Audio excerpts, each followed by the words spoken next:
بسم الله الرحمن الرحيم شهر رمضان الذي أنزل فيه القرآن هدى للناس وبينات من الهدى والفرقان فمن شهد منكم الشهر فليصم. அஸ்ஸலாமு அலைக்கும் வரஹ்மத்துல்லாஹி வபரகாத்துஹு. கண்ணியத்திற்குரிய எல்லாம் வல்ல அல்லாஹுவின் நல்லடியார்களே, அல்லாஹுவின் அருள் பொங்கும் புனிதம் நிறைந்த ரமலான் மாதத்தில் மிக்க மேலானவன் என்கிற சூரத்துல் அலாவுடைய விளக்கங்களை நாம் பார்த்து வருகிறோம்.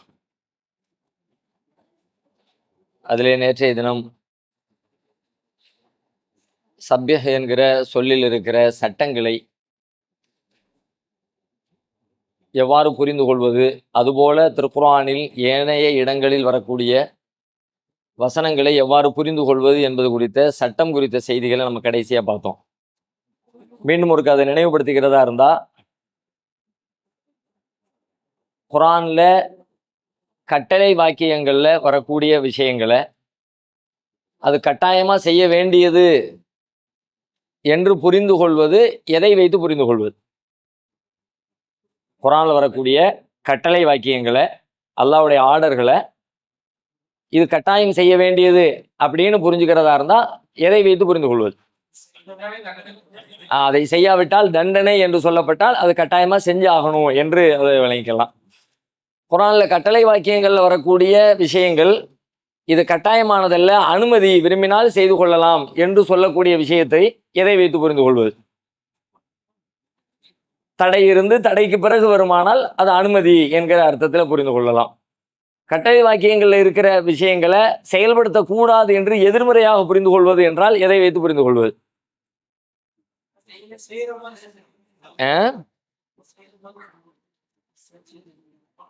அல்லாஹ் எதை தடுத்திருக்கிறானோ, மார்க்கத்தில் குற்றமாக சொல்லியிருக்கிறானோ அந்த காரியங்களை செய்யுமாறு சொன்னால் அது செய்யக்கூடாது என்று பொருளாகும் அப்படிங்கிற விஷயங்களை நேற்றுக்கு நம்ம பார்த்தோம். அடுத்து அந்த வசனத்துல சப்பிஹ் இஸ்ம ரப்பிக்கல் அலா, உயர்வான உம் இறைவனை துதிப்பீராக, உம் இறைவனுடைய பெயரை துதிப்பீராக. உம் இறைவனை துதிப்பீராகன்னு சொல்லல, இறைவனுடைய பெயரை, இஸ்ம ரப்பிக்க, உம் இறைவனின் பெயரை நீங்கள் துதியுங்கள் அப்படின்னு அல்லாஹ் அந்த வசனத்துல சொல்றான். இப்ப அல்லாவை துதிப்பதும் அல்லாஹ்வுடைய பெயரை துதிப்பதற்கு இடையில வேறுபாடு இருக்குதா? அல்லாவை துதிப்பது என்றால் என்ன பொருள்? அல்லாஹ்வுடைய பெயரை துதிப்பது என்றால் என்ன பொருள்? ரெண்டுக்கும் இடையில ஏதாவது வேறுபாடு? அல்லாவை துதிப்பதும் அல்லாஹ்வுடைய பெயரை துதிப்பதும் ரெண்டுமே சமமானதுதான். ரெண்டையும் குர்ஆன்ல பல மாறி மாறி அல்லாஹ் பேசலாம். ஃபஸப்பிஹ் பிஹம்தி ரப்பிக, உமது இறைவனை புகழ்ந்து துதிப்பீராக. ஃபஸப்பிஹ் பிஹம்தி ரப்பிக அப்படின்னு சொல்லப்படுகிறது. ஃபஸப்பிஹ் பிஸ்மி ரப்பிக, உமது இறைவனின் பெயரை துதிப்பீராக. ரெண்டு மாதிரி அல்லாஹ் சொல்றான். ரெண்டுக்குமே கிட்டத்தட்ட பொருள் ஒண்ணுதான். ஆனா இந்த இஸ்மு அப்படின்னு சொல்லக்கூடிய அந்த வார்த்தை இருக்குல்ல, அல்லாஹ்வுடைய பெயர் அப்படின்னு சொல்றான்ல, அதுல நாம தெரிந்து கொள்ள வேண்டிய நிறைய செய்திகள் இருக்கிறது. அல்லாஹ்வுடைய மார்க்கத்துல அடிப்படையான மிக முக்கியமான ஒரு மனிதர் இஸ்லாத்திற்குள்ள வருகிறார் அப்படின்னு சொன்னா அவர் முதலாக தெரிந்து கொள்ள வேண்டிய முதல் செய்தி எது அப்படின்னா அல்லாஹ்வை பற்றியது தான். அல்லாஹ்வை பற்றி தெரிந்து கொண்டால்தான் அவர் இஸ்லாத்திற்குள்ளே வந்துட்டாருன்னு ஏற்றுக்கொள்ள முடியும். அல்லாஹ்வை தெரியாத ஒருத்தர் முஸ்லீமாக ஆக முடியாது. ஒருத்தர் முஸ்லீமாக ஆகிறாருன்னு சொன்னாலே அதனுடைய பேசிக் அடிப்படை அவர் அல்லாஹ்வை தெரிந்து கொண்டால் தான் முஸ்லீமாக ஆக முடியும். அப்படி முஸ்லீமாக ஆகிவிட்ட ஒருத்தர் முதலாக அவர் எதை பற்றி தெரிந்து கொள்ள வேண்டும்னு கேட்டால் அதுவும் அல்லாஹ்வுடைய பெயர்களை பற்றி தான் தெரிந்து கொள்ள வேண்டும். அல்லாஹ்வை அறிவது தான் இஸ்லாத்தினுடைய அடிப்படையான பாடம். நாம ஒருத்தருக்கு இஸ்லாத்தை கற்றுக் கொடுக்கணும், நம்ம பிள்ளைங்களுக்கு இஸ்லாத்தை கற்றுக் கொடுக்கணும், நம்ம மதரசாக்கள் ஒரு இஸ்லாமிய பாடம் எடுக்கணும் அப்படின்னு சொன்னா அதுல நிறைய பாடங்கள்லாம் வச்சிருப்பாங்க. ஆனா முதல் பாடம், முக்கிய பாடம் என்ன பாடமா இருக்கணும்னா அல்லாஹ்வை பற்றிய பாடம் தான் இருக்கணும். ஏன் அப்படின்னா அல்லாஹ்வை அறியாமல் நீங்கள் இஸ்லாத்தை கடைபிடிக்க முடியாது. அல்லாஹ்வை அறியாமல் இஸ்லாம் என்கிற மார்க்கமே உங்களுக்கு தெரியாது. எனவே இஸ்லாத்தினுடைய மையம் எது என்று கேட்டால் அல்லாஹ் தான். அல்லாஹ்வின்பால் நெருங்குவது, அல்லாஹ்வை புரிந்து கொள்வது, அல்லாஹ்விற்கு கீழ்ப்படிவது, அல்லாஹ்விற்கு ஒரு நல்ல அடிமையாக வாழ்வது, அதுதான் இஸ்லாத்தினுடைய முக்கியமான ஒரு அம்சம். அப்ப இந்த அல்லாஹ்வை அறிதல் அப்படிங்கிறத பத்தி நாம பார்த்தோம்னா குர்ஆன்ல நிறைய இடங்கள்ல அல்லாஹ் வலியுறுத்துறான். இப்ப அல்லாஹ்வுக்கு அஞ்சி நடக்கணும். இது அஞ்சி நடந்தா அதை பயந்தாதான் அல்லாஹ் சொன்ன விஷயங்கள் நம்ம கீழ்ப்படிஞ்சு நடக்க முடியும். இப்ப அல்லாஹ்வுக்கு பயந்து நடத்தல் என்பது எப்ப சாத்தியப்படும்? யார் அல்லாஹ்வை நன்றாக அறிந்திருக்கிறார்களோ அவர்களுக்கு தான் அல்லாஹ்வை பற்றி அதிக பயம் இருக்கும். அல்லாஹ்வை எவ்வளவுக்கு எவ்வளவு நீங்க அதிகமா அறிந்து கொள்கிறீங்களோ, தெரிஞ்சு வச்சிருக்கிறீங்களோ, அவ்வளவுக்கு அவ்வளவு அதிகமாக அல்லாஹ்வுடைய அச்சத்தோடு உங்களால் வாழ முடியும். அல்லாஹ்வுடைய அச்சம் நம்மிடத்துல குறையா இருக்குது, அலட்சியமா இருக்கிறோம், மேம்போக்கா இருக்கிறோம் அப்படின்னு சொன்னா நம்மிடத்துல அல்லாஹ்வை பற்றி அறிவு கம்மியா இருக்குன்னு அர்த்தம். ஒரு பொருளை பற்றிய அறிவு அந்த பொருளை பற்றிய பயத்தை நமக்கு தரும். ஒரு பாம்பு இருக்குது அப்படின்னா பாம்பின் மீது ஏன் பயம் வருகிறது? பாம்பை பற்றிய அறிவு தான் பயத்தை தருகிறது. ஒரு சின்ன குழந்தைக்கு பாம்பின் மீது பயம் வர்றது இல்லை, அது பாம்பு கிட்ட விளையாட போகுது. நாம பெரியவங்க என்ன பண்றோம்? அந்த பிள்ளைய காப்பாத்தி தூக்கிட்டு வர்றோம். பாம்பு வந்துச்சு, நல்ல வேலை, பிள்ளைய காப்பாத்தி தூக்கிட்டு வந்துட்டேன் அப்படின்னு நம்ம சொல்றோம். அப்ப அந்த குழந்தைக்கும் நமக்கும் இடையில என்ன வித்தியாசம்? குழந்தைக்கு பாம்பை பற்றி அறிவில்லை. பாம்பு கொத்திரும், கொத்தினா அதுல விஷம் இருக்குது, விஷம் நமக்கு தீங்கு செய்யும், நம்முடைய உயிரை கூட காலி பண்ணிடும் அப்படிங்கிற அறிவில்லாத காரணத்தினால அந்த சின்ன குழந்தை பாம்பிடத்துல விளையாட பார்க்கிறது. நாம பாம்பை விட்டு தூரமா நிற்கிறதுக்கு காரணம் பாம்பு கொத்துனா விஷம் என்ற அறிவு தான் காரணம். ஒரு ஒரு ஒரு தட்டுல நெருப்பு கங்கு இருக்குது, ஒரு சின்ன குழந்தைய வைங்க, மஞ்சள் மஞ்சேன்னு இருக்குது, பார்க்கறதுக்கு தக தக தகன்னு இருக்குது, அது போய் கையை வைக்கத்தான் பார்க்கும். நல்ல கலர்ஃபுல்லா இருக்குது, அதுதான் அதுக்கு தெரியும். ஆனா நமக்கு நாம அந்த புள்ள கையில பட்டுச்சுன்னா அது சுற்றுமே, பாதிப்பை ஏற்படுத்திடுமே. அப்ப அந்த நெருப்பு கங்கை பற்றிய அறிவு நெருப்பை விட்டு தூரமாக நெருப்பின் மீது பயத்தை தருகிறது. பாம்பை பற்றிய அறிவு பாம்பின் மீது பயத்தை தருகிறது. படைத்த இறைவனை பற்றிய அறிவு படைத்தவன் மீதான பயத்தை தரும். அல்லாஹ்வை பயந்து வாழுங்க, பயந்து வாழுங்க நமக்கு எல்லா இடங்களையும் உரை நிறுத்தப்படுகிறது. நபி ஸல்லல்லாஹு அலைஹி வஸல்லம் அவங்க கூட அவங்களுடைய வாழ்க்கையில் நடத்தின எல்லா உரைகள்லையும் ஆரம்பத்தில் அல்லாஹ்வை பயப்படுங்கன்னு சொல்லித்தான் உரையை நிகழ்த்துவாங்க. அப்படி சொல்லாம எந்த உரையும் நிகழ்த்தினது இல்லை. யா அய்யுஹன் நாஸ் இத்தகூ ரப்பக்கும் அல்லதீ கலகக்கும் மின் நஃப்ஸின் வாஹிதா, மனிதர்களே உங்களை ஒரே ஒரு ஆத்மாவிலிருந்து படைத்த உங்கள் இறைவனை பயந்து கொள்ளுங்கள். இந்த வசனத்தை சொல்லாம நபி ஸல்லல்லாஹு அலைஹி வஸல்லம் அவங்களுடைய வாழ்க்கையில ஒரு தடவை கூட உரை நிகழ்த்தினதே இல்லை. நூற்றுக்கணக்கான ஜும்மா உரைகள் நிகழ்த்தி இருக்கிறாங்க, ஏராளமான பெருநாள் உரைகள் நிகழ்த்தி இருக்கிறாங்க, மக்கள் கூடுகிற இடத்துல எல்லாம் பயன் பண்ணி இருக்கிறாங்க, இறந்தவர்கள் அடக்கம் செஞ்சுட்டு பயன் பண்ணி வச்சிருக்கிறாங்க, திடீர்னு தேவைப்படுற நேரத்துல எல்லாம் மெம்பர்ல ஏறி ஏறி மக்களுக்கு உபதேசம் செஞ்சிருக்கிறாங்க. ஆனா எல்லா உரைகள்லையும் ரசூலுல்லாஹ் அல்லாஹ்வை பயந்துக்குங்கன்ற இந்த அறிவுரையை சொல்லாம உரை நிகழ்த்தினதே இல்லை. என்ன காரணம்? அல்லாஹ்வை பயந்தா மட்டும்தான் நாம நல்ல முஸ்லீமா வாழ முடியும். அப்ப அல்லாஹ்வுடைய அச்சம் என்பது இஸ்லாத்துடைய ஆணிவேர். நீங்க ஒரு நல்ல முஸ்லீமா வாழணும்னா அல்லாஹ்வுடைய அச்சம் உங்களுடைய உள்ளத்துல இருந்தா மட்டும்தான் நீங்க நல்ல முஸ்லீமா வாழ முடியும். அப்ப எவ்வளவுக்கு எவ்வளவு அல்லாஹ்வை அறிய முற்படுகிறோமோ, அல்லாஹ்வை தெரிந்து கொள்ள முயற்சி எடுக்கிறோமோ, அவ்வளவுக்கு அவ்வளவு அல்லாஹ்வுடைய அச்சத்தோடு நாம ஒரு ஒழுக்கமான ஒரு நல்ல நேர்மையான முஸ்லிமான வாழ்க்கையை நாம வாழ முடியும். இதை பத்தி அல்லாஹ் குர்ஆன்ல ஒரு இடத்துல சொல்றான். 35வது அத்தியாயம் 28வது வசனம் ஒரு அருமையான வசனம், ரொம்ப பிரபல்யமான வசனமும் கூட. ஆனா அந்த பிரபல்யமான வசனத்துல நாம செஞ்சுக்கிட்டு இருக்கிற தவறு என்னங்கிறத தெரிஞ்சுக்கிறதுக்காக இப்ப நம்ம அந்த வசனத்தை வாசிக்கணும். நமக்கு எப்படி சொல்றாங்க, சொல்றதுல ஏற்படக்கூடிய ஒரு நுணுக்கமான பிழை இருக்கிறது. அந்த நுணுக்கமான பிழையை கண்டறிவதுதான் இப்ப நம்முடைய அந்த அந்த வசனத்தை பார்க்கறதுல நம்ம பார்க்க வேண்டிய முக்கியமான அம்சம். 35:28 எடுத்துறீங்களா? இவ்வாறே மனிதர்களிலும் ஊர்வனவற்றிலும் கால்நடைகளிலும் மாறுபட்ட நிறங்களை கொண்டவை உள்ளன. அல்லாஹ்வின் அடியார்களில் அவனை அஞ்சுவோர் அறிஞர்களை அல்லாஹ் மிகைத்தவன், மன்னிப்பவன்.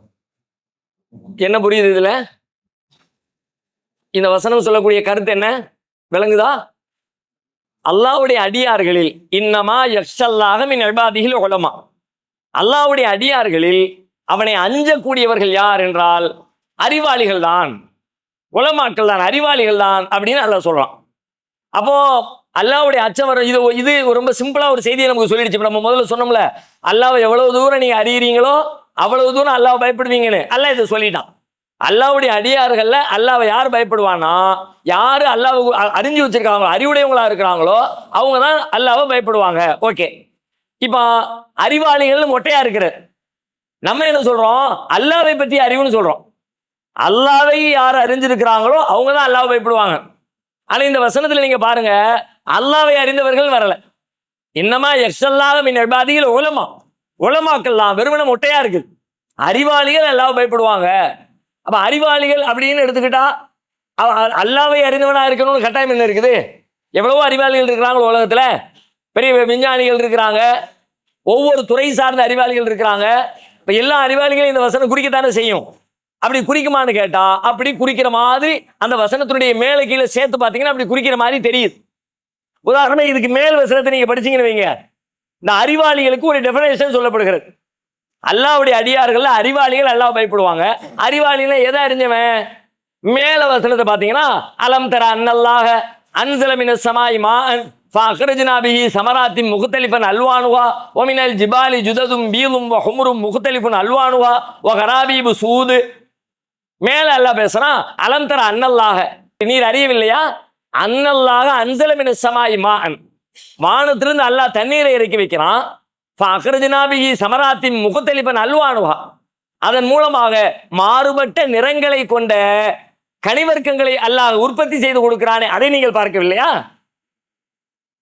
ஒமினல் ஜிபாலி ஜுததும் பீலும் வஹும்ரும் முக்தலிஃபுன் அல்வானுஹு, மலைகளை பாருங்க, அதுல என்ன கலர், எத்தனை கலர் இருக்குது, எத்தனை நிறம் இருக்குது, அதை பாருங்க. அதுல இருக்கிற வழிகளை பாருங்க, மனிதர்களை பாருங்க, அதனுடைய தொடர்ச்சிகளாம் இவ்வாறு அப்படி இந்த வசனம் ஆரம்பிக்கல, மேல உள்ள வசனத்தின் தொடர்ச்சி இவ்வாறு தான். மனிதர்களை பாருங்க, விலங்குகளை பாருங்க, ஊர்வனவற்றை பாருங்க, இதையெல்லாம் பார்த்து அறிந்திருக்கிற அறிவாளி அவன் தான் அல்லாஹ்வை அதிகம் பயப்படுவான். இப்படிதான் இந்த வசனம் முடிகிறது. இப்ப இந்த வசனத்தை வைத்துக் கொண்டு நம்முடைய அறிஞர்கள் நமக்கு என்ன விளக்கம் சொல்றாங்க அப்படின்னு கேட்டா, உலகத்தினுடைய அல்லாஹ்வுடைய படைப்புகளை நீ சிந்தனை பண்ணு. விலங்குகள் எப்படி இருக்கு, மனிதர்கள் எப்படி இருக்கிறாங்க, உடற்கூறு எப்படி இருக்குது, மலைகள் எப்படி பூமியில நாட்டப்பட்டிருக்கிறது, வானத்திலிருந்து மழை எப்படி பொழிகிறது, அந்த மழை பொழிஞ்ச உடனே செத்து கிடக்கிற பூமி எப்படி உயிர் பெற்று எழுகிறது, தாவரங்கள் செடி கொடிகள் எல்லாம் எப்படி முளைத்து வருகின்றன, அதற்குள்ளே எப்படி பல்வேறு வகையான நிறங்கள் இருக்கின்றன, வெவ்வேறு வகையான சுவைகள் எப்படி வருகின்றன, ஒரே தண்ணீர் ஊற்றப்படுகிறது ஆனால் ஒன்று கசப்பாக இன்னொன்று இனிப்பாக மாறுவதன் பின்னணி என்ன, இதையெல்லாம் நீங்க சிந்திச்சு பாருங்க. இதை பற்றியான அறிவு யாருக்கு இருக்குதோ அவர் தான் அல்லாஹ்வை பயப்படக்கூடிய அறிவாளி என்று இந்த வசனத்தை மையமாக வைத்து விளக்கம் தரப்படுகிறது. இது பொருத்தமான விளக்கமா? இந்த விளக்கம் பொருத்தமா, கரெக்டா, தப்பா? இப்ப நான் சொன்ன விளக்கம் தான் பெரும்பாலும் பரவலாக எல்லா இடங்களிலும் பேசப்படுகிறது. அறிஞர்கள் என்றால் யார்? எந்த அறிஞர்கள்? அறிவாளினா எந்த அறிவாளி? எதை அறிஞ்சுக்கிட்டவன்? வானத்தை அறிஞ்சுக்கிட்டவன், பூமியை அறிஞ்சுக்கிட்டவன், மலையை அறிஞ்சுக்கிட்டவன், மழையை அறிந்து கொண்டவன், விலங்குகளை அறிஞ்சுக்கிட்டவன் என்று விளக்கம் சொல்லப்படுகிறது. இப்ப நீங்க இந்த வசனத்தை பார்த்தீங்க, இந்த வசனத்தின்படி சொல்லப்படுகிற விளக்கம் பொருத்தமானதா இல்லையா? பொருத்தமானது இல்ல. எப்படி சொல்றீங்க?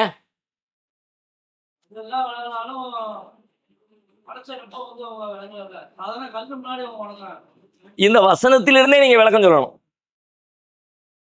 இந்த வசனத்திலிருந்தே விளக்கம் சொல்லணும். அந்த வசனத்துக்குள்ளே அதுக்கான பதில் இருக்கிறது. இந்த அறிவாளிகள் அல்லாஹ்வை அஞ்சுவார்கள் வந்துருச்சு. அறிவாளிகள் யாரு? இதையெல்லாம் அறிஞ்சு வச்சிருக்கிற அறிவாளின்னு மேல ஒரு லிஸ்ட் வந்துருச்சு. அந்த வசனத்தினுடைய துவக்கம் வெரி குட், சூப்பர். ஸ்டார்டிங் எப்படி ஆரம்பிக்கிறான் அல்லாஹ்? நீங்க வெறுமனே அறிவாளி வானத்தை பாரு, பூமியை பாரு, அது எப்படி இருக்குன்னு பார்த்து அந்த அறிவாளியை சொல்லல. அல்லாஹ் ஸ்டார்டிங் ஒரு கேள்வி வைக்கிறான், அலம் தர, நீங்க அறியலையா? அன்னல்லாஹ அன்ஸல மினஸ் ஸமாஇ மாஅன், வானத்திலிருந்து அல்லாஹ் தண்ணீரை இறக்கி வைக்கிறான். ஃபஅக்ரஜ்னா பிஹி ஸமராத்தின் முக்தலிஃபன், அதன் வழியாக நாம் தான், அதாவது அல்லாஹ் தான் பல்வேறு கனிவர்க்கங்களை முளைக்க செய்கிறான். அதை நீங்கள் அறியவில்லையா? கனிவர்க்கங்கள் முளைகிறது அறியதை பத்தி கேட்கல. அல்லாஹ் தான் முளைக்க வைக்கிறாங்கிறது தெரியலையா? அல்லாஹ் தான் இறக்கி வைக்கிறான் தெரியலையா? அல்லாஹ் தான் படைச்சு வச்சிருக்கான் தெரியலையா? அல்லாஹ் தான் உருவாக்கி வச்சிருக்கான் தெரியலையா? நீங்க கவனிக்க வேண்டிய எதை கவனிக்கிறீங்க? ஒரு விஷயத்தினுடைய ரெண்டு பக்கம் இருக்கிறது. ரெண்டுல அல்லாஹ் தான் உருவாக்குறாங்கிறத விட்டுட்டு இந்த படைப்புகளை பத்தி மட்டுமே நம்ம சிந்திச்சுக்கிட்டு இருக்கோம். கிறிஸ்தவ உலகத்துல ஒரு வாதம் வைக்கப்படும், இயேசு கிறிஸ்து நித்திய ஜீவன் அப்படின்னு சொல்லுவாங்க. அவர் கடவுள். எப்படிப்பா சொல்றீங்க? அவர் உயிர் பெற்று எழுந்தார்ல, அவர் இப்ப இறந்தவர் உயிர் பெற்று எழுந்தார்ல, அவர் உயிரோடு தானே இன்னைக்கு வரைக்கும் இருக்கிறாரு. உங்க மார்க்க கொள்கைப்படி இன்னும் ஒரு மூத்தா போல தானே நீங்க சொல்லிக்கிட்டு இருக்கிறீங்க. அதனால அவர் கடவுளுடைய மகன், கடவுளின் அந்தஸ்தை பெற்றவர் அப்படின்னு சொல்றாங்க. நம்ம அதுல ஒரு எதிர் கேள்வி கேட்போம், இறந்தவர் உயிர் பெற்று எழுந்தார் அப்படிங்கிறீங்க. அவங்களுடைய போக்கஸ் எதுல இருக்குது? உயிர் பெற்று எழுந்ததில் இருக்கிறது. நாம என்ன கேட்கிறோம்? உயிர் பெற்று எழுந்தார்னா மௌத்தா போயிட்டாருன்னு அர்த்தம். மௌத்தா போன ஒருத்தர் எப்படி கடவுளா இருப்பாரு? ஒரே விஷயத்துடைய ரெண்டு பக்கம். மௌத்தா போன ஒருத்தர் தானே உயிர் பெற்று எழுந்தாரு. அவர் 3 நாள் மௌத்தா போயிட்டாருங்கிறீங்க. 3 நாள் கல்லறைக்குள்ள வச்சு அடக்கிட்டோம், 3வது நாள் அவர் உயிர் பெற்று எழுந்தாரு. அப்ப 3 நாள் மௌத்தா போயிட்டாரப்பா. மௌத்தா போன ஒருத்தர், இறந்து போன ஒருத்தர் எப்படி இறைவனாக இருக்க முடியும்? ஒரே விஷயம்தான். உயிர் பெற்று எழுந்ததை வச்சு ஒரு பேச்சுக்கு வச்சுக்குவோம், நீங்க சொல்றது சரின்னு சொல்லிக்குவோம். ஆனால் உயிர் பெற்று எழுவதற்கு முன்னால் மரணித்திருக்கிறாரு. அதே போல இங்க அல்லாஹ் படைப்புகளை சிந்திக்க சொல்கிறான். நம்ம இல்லன்னு மறுக்கல. வானத்தை பாருங்க, பூமியை பாருங்க, விலங்குகளை பாருங்க, மழையை பாருங்க, எல்லா படைப்புகளையும் பாருங்க. படைப்புகளை பார்த்து அதன் படைப்பாளனை சிந்தியுங்கள் என்பதுதான் முக்கியம். படைப்புகளை சிந்திச்சு அதோட முடிச்சுட்டா நீங்க அறிவாளி கிடையாது. உங்கள்ட்ட இருக்கிற அறிவு கிடையாது. இஸ்லாத்தின் பார்வையில் ஒருத்தர் ஒரு விலங்குகளை ஒரு பசுமாட்டை பிரிச்சு மேஞ்சி அதில் உள்ள முழு சயின்ஸை விளக்கிறார். அவர் இஸ்லாத்தின் பார்வையில் அறிவாளி அல்ல. எப்பொழுது அறிவாளியாக ஆவார் தெரியுமா? அவரு அதையெல்லாம் பிரிச்சு மேஞ்சி அதுல இருந்து கடைசி ஒரு டெஸ்டினேஷன்ல வந்து நிக்கிற. எந்த டெஸ்டினேஷன் தெரியுமா? என்ன முடிவு தெரியுமா? எந்த எண்டு தெரியுமா? இவ்வளவு பிரம்மாண்டமா படைச்சிருக்கான ரப்பு அப்படின்னு ரப்பிடத்துல வந்து நின்னா அவர் அறிவாளி. ரப்பை அவர் அறியல. இதை அறிஞ்சு இப்படி நிக்க வண்டி இதோட நின்றுச்சு. நீங்க ஒரு பாடம் என்ன வேணாலும் படிங்க, டாக்டரே படிங்க, உடற்கூறுகளை, உடல் எப்படி இருக்கு தெரியுமா, மூளை எப்படி இருக்கு தெரியுமா, இதயம் எப்படி இருக்கு தெரியுமா, கிட்னி எப்படி இருக்கு தெரியுமா, விதவிதமா இருக்கு.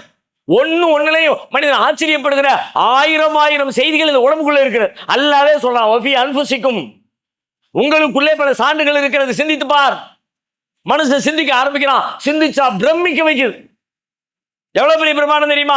நாம சாப்பிட்டுட்டு கழிக்கிற மலம், அந்த மலத்திற்குள்ளே இருக்கிற செய்திகள் சாதாரணமானது இல்லை. சமீபத்தில் ஒரு செய்தி சமூக வலைதளத்தில் நீங்க படிச்சிருப்பீங்க.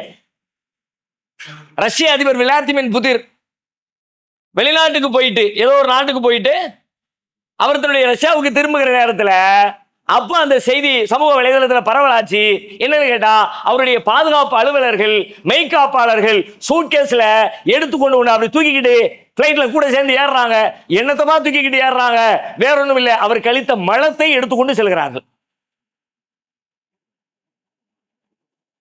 ஏன்னா மலத்தை தூக்கிட்டு போறாங்க. கற்பனை பண்ண முடியாது நம்மளால. அவர் துணியை தூக்கிட்டு போறான், ஓகே. அவருடைய ஃபைலை தூக்கிட்டு போறான், ஓகே. அவருக்கு தேவையான உணவை மற்ற விஷயங்களை எடுத்துட்டு ஓகே. அவர் சாப்பிட்டு கழிச்ச மலத்தை அந்த அவர் போன வெளிநாட்டுல அப்படியே விட்டுறாம அவர் அதுக்குன்னு ஒரு குறிப்பிட்ட சேஃப்டியான இடத்துல அவர் மலம் கழிச்சிட்டு அந்த மலத்தை பேக் பண்ணி அதில் உள்ள எந்த தூசி துருமும் அந்த நாட்டுல மிச்சம் இல்லாம எல்லாத்தையும் எடுத்துக்கொண்டு தங்களுடைய நாட்டுல கொண்டு போயிட்டா அதை டிஸ்போஸ் பண்றாங்க. என்னதுக்கு பின்னாடி போய் தேடி பார்த்தா மலத்தை வைத்துக்கொண்டு அவ்வளவு பெரிய ஆராய்ச்சி. ஒரு மலத்தை வைத்துக்கொண்டு உங்களுடைய டோட்டல் பயோடேட்டா கண்டுபிடிக்க முடியுமா? நீங்க யார், உங்களுடைய மனநிலை என்ன, நீங்க எதை விரும்புறீங்க, எதை வெறுக்கிறீங்க, இப்போ நீ உங்களுடைய மனநிலை என்னவா இருக்கு, இந்த ஃபைலை உங்கள்கிட்ட கொடுத்தா ஓகே பண்ணுவீங்களா மாட்டீங்களா? மலத்திலங்க சாப்பாட்டை பத்தி பேசிக்கிட்டு இருக்கணுமா? சாப்பாட்டுல எப்படி இருக்கு, எப்படி இருக்குன்னு. சிவகங்கையில் ஒரு டாக்டர் ஃபரூக் அப்துல்லா, அவர் தன்னுடைய சமூக வலைதள பக்கத்துல அதை டீட்டெயிலா எழுதியிருந்தார். அப்ப இதையெல்லாம் பிரம்மாண்டமா நினைச்சு பார்த்தாலே புள்ள இருக்குதா, இப்படி எல்லாமா மனிதனுடைய அறிவு இந்த உடம்புக்குள்ள இன்னெல்லாம் இருக்குது, இன்னெல்லாம் இருக்குதுப்பா, இன்னெல்லாம் அது தானா இருக்குதா, மலத்துக்கு அந்த ஆற்றல் இருக்குதா, அந்த ஆற்றலை மலத்துக்கு ஒருத்தன் கொடுத்தாங்க. அதைத்தானே யோசிக்கணும். மைக்கு சூப்பரா இருக்குது, சவுண்ட் பிரச்சனையே இல்லை, அப்படியே பக்கவா. நான் நன்றி சொல்லணும்னு நினைக்கிறேன். நான் பேசும்போது எனக்கு டிஸ்டர்பே இல்லாம அப்படியே சவுண்டை உங்களுக்கு சூப்பரா எடுத்து கொடுக்குது அப்படின்னு நான் நன்றி சொல்றதா இருந்தா இந்த மைக்கை பார்த்து மைக்கே எவ்வளவு சூப்பரான மைக்கே, ரொம்ப நன்றி மைக்கே அப்படின்னு சொன்னா என்ன நீ என்ன லிஸ்ட்ல சேர்ப்பிய? நிஜமா நான் நன்றி சொல்றேன். யாருக்கு சொல்லணும்? மைக்கு தயாரிச்சவங்களுக்கு சொல்லணும், மைக்கை கனெக்ஷன் கொடுத்தவங்களுக்கு சொல்லணும், இந்த மைக்கு காரணம் பின்னாடி உட்காந்து வேலை பார்த்துக்கிட்டு இருக்காங்க டெக்னீஷியன், அவங்களுக்கு நான் சொல்லணும். அதான உண்மையான நன்றி. அப்ப இந்த பொருளில் நான் நின்றால் நான் அறிவாளி அல்ல. இந்த பொருளுக்கு பின்னால் ஒரு மனிதன் இருக்கிறானே, ஒருத்தருடைய உழைப்பு இருக்குது, ஒருத்தருடைய சிந்தனை இருக்குது, அவனுக்கு நன்றி சொன்னார், அப்பதான் நான் அறிவாளி. அதே ஃபார்மெட் தான். இந்த உலகத்தை பாரு, விலங்குகளை பாரு, மனிதர்களை பாரு, வான் மலையை பாரு, மேகத்தை பாரு, கடலை பாரு, அதையெல்லாம் பார்த்து என்ன அழகா அல்லாஹ் படைச்சிருக்கான் பாருன்னு அல்லாஹ்வை அறிந்து கொண்டால் நீ அறிவாளி. அல்லாஹ்வை அறியலாட்டி நீ முட்டா.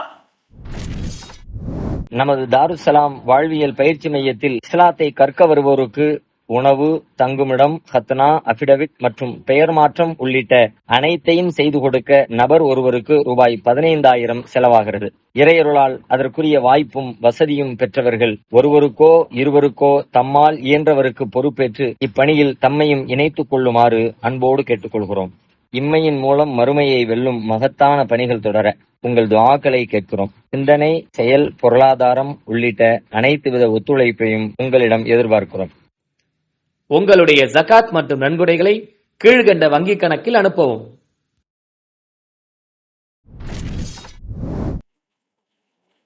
இப்ப இந்த அல்லாஹ்வை அறிதல் என்கிற இத்தனை பெரிய செய்தியை நமக்கு எது கற்றுத்தருகிறது என்று கேட்டால் அல்லாஹ்வுடைய பெயர்கள் தான். அல்லாஹ்வை அறிவதற்கு 1000 வழி இருக்கிறது. திருக்குர்ஆன் வழியாக கற்க முடியும், சட்டங்கள் வழியாக கற்க முடியும், படைப்புகள் வழியாக கற்க முடியும். ஆனால் ரொம்ப எளிய வழி எது எப்படின்னு கேட்டா அல்லாஹ்வுடைய இஸ்ம், அல்லாஹ்வுடைய பெயர்கள், அஸ்மா. இப்ப இங்க அல்லாஹ் என்ன சொல்றான்? சப்பி ஹிஸ்ம ரப்பிக்கல் அலா, உயர்வான உன் இறைவனின் பெயரை துதி. அல்லாஹ்வுடைய பெயர் என்பது நாம் வச்சிருக்கிற பேர் மாதிரி அடையாள பேர் இல்ல, அது அல்லாஹ்வுடைய பண்பு பெயர்கள். நமக்கெல்லாம் வச்சிருக்க பேர் இருக்குதுல, அதுவெல்லாம் இடுகுறி. இடுகுறினா என்ன? நம்ம பிள்ளையா பிறந்தோம்ல, குழந்தைய நம்ம அம்மா வயிற்றுல இருந்து வெளியே வந்து விழுந்தோம்ல, வந்த உடனே அந்த அந்த அந்த சதை துண்டை அந்த குழந்தைய குறிப்பிடுவதற்கு ஒரு சொல் தேவைப்பட்டுச்சு. ஏதோ ஒரு நல்ல சொல்ல வச்சிருவோமே அப்படின்னு வச்சுட்டாங்க. அதுக்கும் அந்த குழந்தைக்கு சம்மந்தம் இருக்கணுமா? எந்த சம்மந்தமும் இருக்க தேவையில்லை. இருக்கணும் கட்டாயம், சில நேரத்தில் இருந்துடலாம், ஆனால் பெரும்பாலும் இருக்க வேண்டிய அவசியமே இல்லை. கண்ணாயிரம்னு பேர் வச்சிருப்பாங்க, அப்படியே தடவி தடவி தடவி வருவார். பேரு கண்ணு 1000, ஒரு கண்ணு கூட இல்லை, 1000. வெள்ளையப்பா, இருட்டுக்குள்ள ஆளை தேடணும். வெள்ளையப்பா எங்க இருக்க அப்படின்னு. அவ்வளவு கருப்பா இருப்பாரு. கருப்பசாமி வெள்ளையிலேன்னு பறிச்சுன்னு இருப்பாரு. எங்க ஊர்ல ஒரு சொலோட ஒண்ணு சொல்லுவாங்க, விளக்கு மாத்துக்கு பேரு பட்டு குஞ்சமா அப்படின்னு. நான் அதுவெல்லாம் அந்த பொருளுக்கு வைக்கப்பட்ட ஒரு பேர், அவ்வளவுதான். அது அந்த அந்த பண்பை அது வெளிப்படுத்த கட்டாயம் இல்லை. ஒரு இரும்புன்னு இருக்கு, இரும்புனா என்ன? இரும்புனா இரும்பு, அவ்வளவுதான். அது முன்னாடி உள்ளவங்க அதுக்கு அப்படியே பேரை வச்சுட்டாங்க. ஏன் பரும்புன்னு இருந்தா என்ன? முன்னாடி சொல்லியிருந்தா பரும்பு தான். இப்ப நம்ம இரும்புன்னு சொல்றதுக்கு பதிலா பரும்பு, எறும்பு, சரிப்பா எறும்பு சொல்லிக்கலாம். முன்னாடி உள்ள எறும்புன்னா எறும்பு தான். அது ஏன் எறும்பு தெரியாது, அது ஏன் இரும்பு அது தெரியாது, இது ஏன் கரும்பு அது தெரியாது. இடுகுறி பெயர். ஆனால் அல்லாவின் பெயர்கள் இடுகுறி பெயர் அல்ல, அல்லாவிற்கான காரண பெயர்கள், அல்லாவின் பண்புகளை வெளிப்படுத்துகிற பெயர்கள்.